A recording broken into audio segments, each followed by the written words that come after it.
All right, seed oils. Let's talk about it. So this is a hot topic right now. I feel like it's everywhere. Everyone's talking about it. Joe Rogan talked about it. Maybe that's part of the reason why. But let's dive into some of the stuff that's left out of the conversation and help you more of an understanding of what it is that's important in this conversation and how to really move through that and have less fear about the whole conversation. So I'm Ashley. Hello, everyone. I'm Danielle. And we're the Crohn's and Colitis dietitians. And we help people with IBD get more clear. We help you figure out some of these confusing topics and make them more concise and less conflicting. And we're IBD patients as well. So we understand a little bit of what you might be going through. All right, so let's dive in. So seed oils. What are your thoughts? Oh, Ashley, I already feel like my blood pressure has increased from just talking about it. And for people watching or listening, the reason for that being is because people talk about seed oils with such extreme. And we want to kind of lay out everything for you today, not just focus on one thing about them. We're going to be comparing seed oils and beef tallow, talking about the properties of each. And why beef tallow? Oh, beef tallow, because there has been some suggestions from the political world in America that people should be swapping out seed oils should be swapping beef tallow for seed oils. No, did I say that wrong? It came from Steak and Shake. So yeah, all of this is political.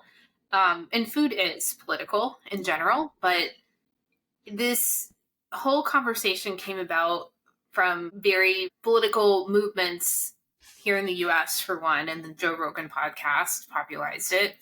But also, a lot of restaurants made changes. So, Steak and Shake, for example, changed out seed oils for beef tallow as a healthier option, or that was the attempt, is to make this a healthier option. But it's, to me, and I don't know about for you, but it's the biggest example of we're really missing.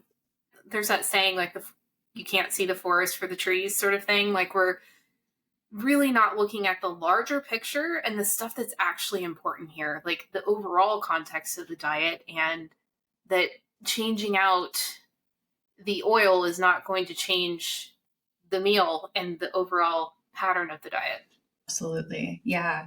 So I guess before we dive deeper into any of that, I think it's important to talk about first what exactly is a seed oil and where is this fear coming from?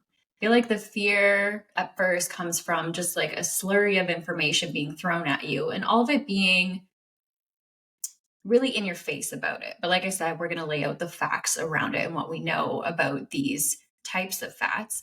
But a seed oil is simply an oil from any seed. Those seeds could be something like canola, sesame, soybean, sunflower, and flaxseed. There's more too, but those are some big components from it.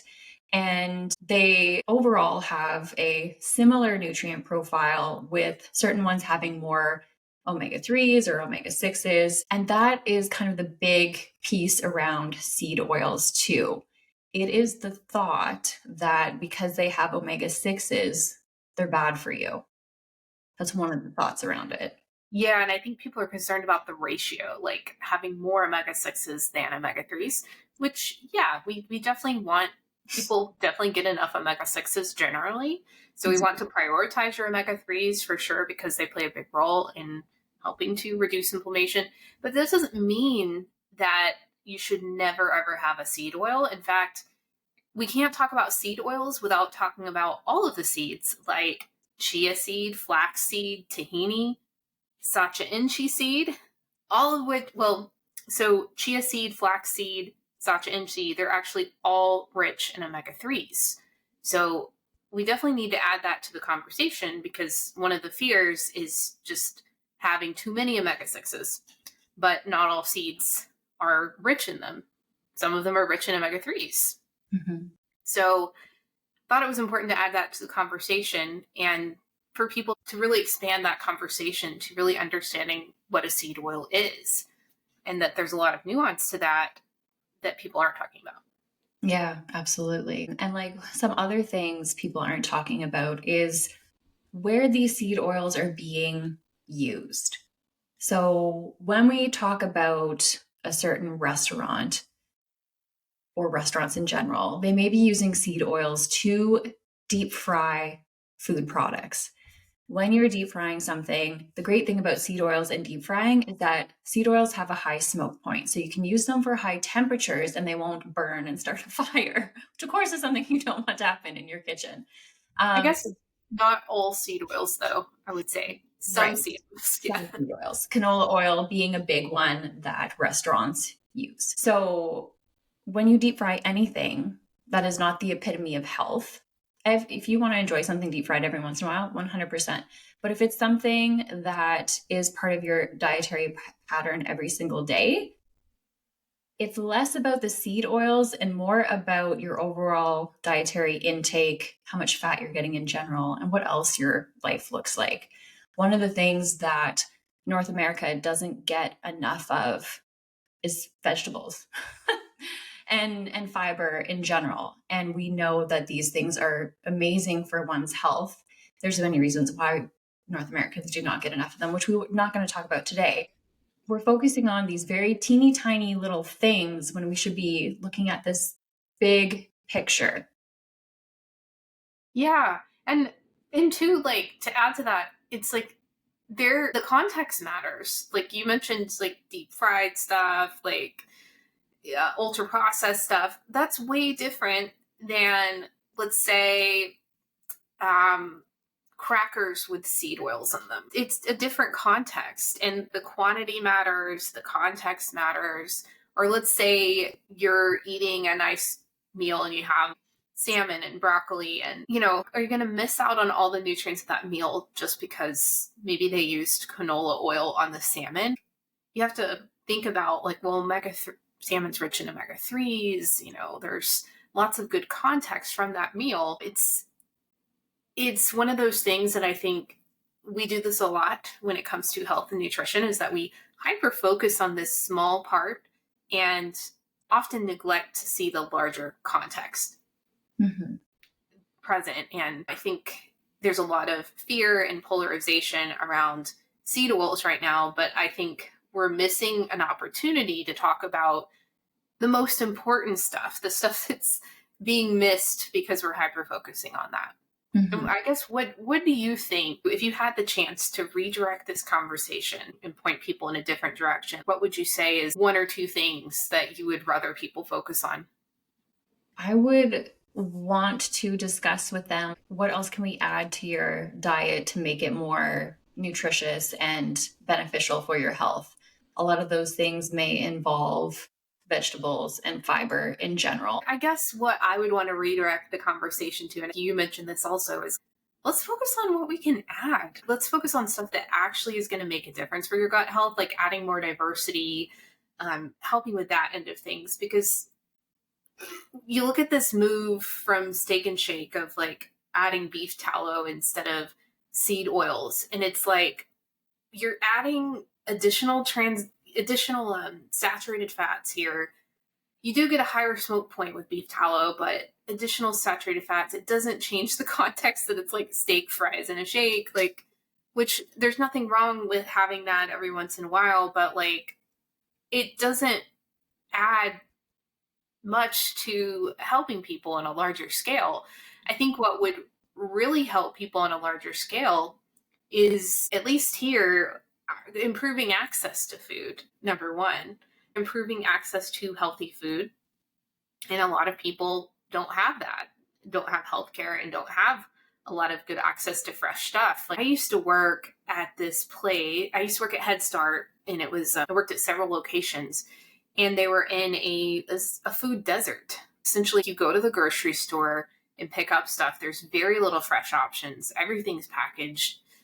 The access is low, and then you also have people that are, having a hard time affording those things. Maybe they don't have health insurance, or there's this larger conversation that I feel like the seed oil debate is just missing the mark, because we're not We're not doing anything to really help the larger problem, which is access, and then including more diversity and figuring out ways that we can add more to the add more to the diet, more diversity, more fruits and veggies, stuff like that. But as always, we're hyper focusing on this polarized argument instead of really seeing those things for what they are. Yeah, unfortunately. If we wanted to break down the differences between beef tallow and canola oil, we're going to dive into that right now, actually. When we look at 1 tablespoon of beef tallow, it has 13 grams of fat. Canola oil, 1 tablespoon, has 14 grams of fat. Very similar. But when we look at the saturated fat intake, which is something that we want to decrease for your overall health, because saturated fat is not great for your heart health. And, since we're IBD dietitians, it's not the best thing for your gut microbes either. It's something we want to decrease intake of. Beef tallow has 6 grams of saturated fat. Canola oil has 1 gram. So that's a big difference. Canola oil. Oh, sorry. Oh, sorry. And beef tallow, ironically, has a higher omega-6 to omega-3 ratio. Mm-hmm. So if that was like the main concern with using it, we're not considering that aspect.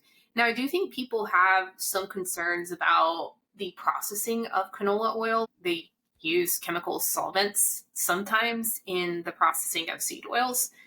And I think that's the larger concern with it. But even still with that, you have to think about quantity, how much you're actually getting out of something, and the larger picture.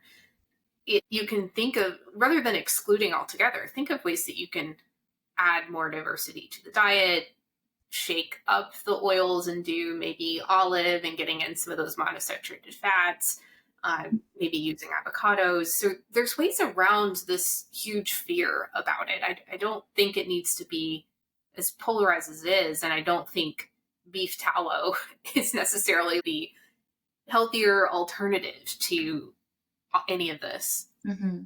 So, yeah, to round that out too, if someone is making you feel fearful about food, please question it and really ask where they are getting these sources from. Because one, they may not even have sources to back up anything they're saying. And nothing is ever black and white in nutrition. Yeah, that's a really good point. Context matters. It's not black and white. But, I think too, it's black and white because we all, as humans, our brains have a hard time with the gray area, with understanding that we might not have all the answers, that there might be areas where one thing is not true. And I think that's important to know. And that's why these things are so polarizing and so talked about in the way that they are. But in this conversation, let's not miss these important truths that we need more diversity in the diet overall, and people need more access to food.